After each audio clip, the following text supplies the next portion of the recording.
For decades, enterprise security relied on defending a physical network perimeter. In modern cloud architecture, that perimeter no longer exists. The defensive line has shifted entirely to identity.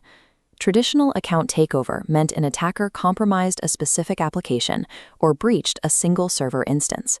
The damage was isolated to whatever data lived on that specific machine. Cloud service hijacking represents a different methodology. Attackers no longer break into individual servers. They acquire the credentials that manage the infrastructure itself. This diagram compares the two models. On the left, we see traditional account takeover, where a credential authorizes access to a single application server. On the right, service hijacking targets the underlying control plane. One compromised identity grants authorization across the entire suite of cloud infrastructure. The scope of impact is total. With a single set of stolen credentials, an attacker can provision thousands of new compute resources, delete storage buckets, and alter DNS routing globally across the organization. Threat actors leverage this overarching access for massive operations, deploying fleets of servers for large-scale crypto mining, executing undetected data exfiltration, or locking legitimate administrators out and holding entire resource blocks for ransom. In a cloud environment, the compromised identity is the breached perimeter. Attackers bypass individual applications by assuming total authority over the infrastructure plane. Attackers acquire these control plane master credentials through highly predictable channels. The exposure vectors are a direct byproduct of failures in credential hygiene. We can map the 6 major exposure vectors directly to their controls. Vector 1 is abandoning hard-coded credentials in source code. The mitigation is strict. Enforce IAM roles and deploy secret scanning tools to catch mistakes early.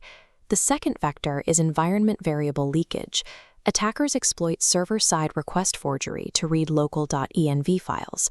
These should never be committed. Developers must pull credentials dynamically using Secrets Manager. Vector 3 occurs in the CI/CD pipeline. Automated build logs routinely print secret access keys in plain text. Fixing this requires explicitly masking variables in the deployment configuration and restricting log access. The final 3 vectors stem from behavioral and configuration flaws: phishing, exfiltrating stolen session cookies, and assigning overly permissive cross-account roles. These are locked down by enforcing hardware MFA, short session lifetimes, and restricting account principals. Microscopic failures in basic credential hygiene compound. A single skipped control transforms a minor configuration error into a macroscopic enterprise-ending control plane compromise. The most critical and unforgiving exposure vector happens in plain sight on open-source repositories like GitHub. When developers accidentally commit local access keys, GitHub inadvertently functions as a global open-source credential dump. Threat actors deploy automated scanners that continuously scrape public commits, hunting for AWS, Azure, and GCP service account JSON files. The time to compromise metric is brutal. An access key committed to a public repository for even 30 seconds will be successfully harvested by an automated attack script. Cloud providers maintain partnerships with GitHub to actively scan for and auto-revoke exposed keys. However, the detection lag leaves a vulnerability window large enough for an attacker to execute catastrophic damage. In automated attack ecosystems, human reaction time is irrelevant. Security must shift entirely to pre-commit prevention. Once a key is pushed, it is already compromised. Beyond unauthorized access, threat actors leverage the cloud to disrupt authorized services. To understand modern cloud DoS, we have to look at how legacy DDoS has changed. This comparison graphic illustrates the shift. Traditional volumetric DDoS relies on brute force, generating massive traffic to overwhelm a legacy server's finite network bandwidth. Cloud architecture absorbs volumetric attacks easily, forcing attackers to use precise surgical strikes against specific infrastructure components. The first cloud-specific attack surface is API rate limit exhaustion.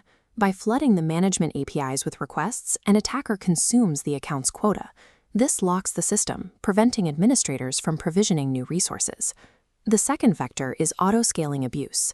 Attackers generate highly crafted workload spikes designed specifically to force the platform to spin up expensive, heavy-duty compute resources. The third vector targets serverless architecture. Lambda cold start flooding generates a massive wave of concurrent invocations, designed to overwhelm the account's function concurrency limits and deny service to real users. Cloud providers offer native mitigation tiers to defend against these methods. AWS Shield Standard acts as the baseline, offering free automatic network protection against common volumetric floods. For targeted cloud resource attacks, platforms offer premium tiers like AWS Shield Advanced, which provides necessary DDoS cost protection and direct access to a 24/7 response team. Cloud DoS attacks are surgical strikes against operational and management logic, weaponizing the platform's own rules against itself.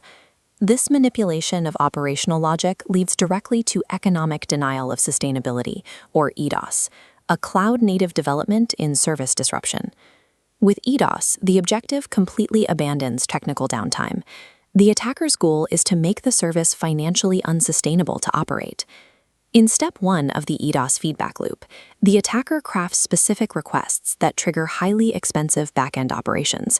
Crucially, they are utilizing the application exactly as it was designed to be used. In step 2, the platform's legitimate auto-scaling rules observe the spike in demand. Functioning correctly, the system blindly provisions additional compute resources to ensure performance doesn't drop. In step 3, the legitimate organization receives a catastrophic bill for unintended compute time. Finally, the financial bleed becomes so severe that the organization is forced to manually shut down the service.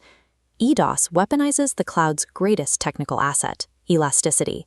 It forces the victim into a corner where they must self-sabotage their own platform just to survive financially.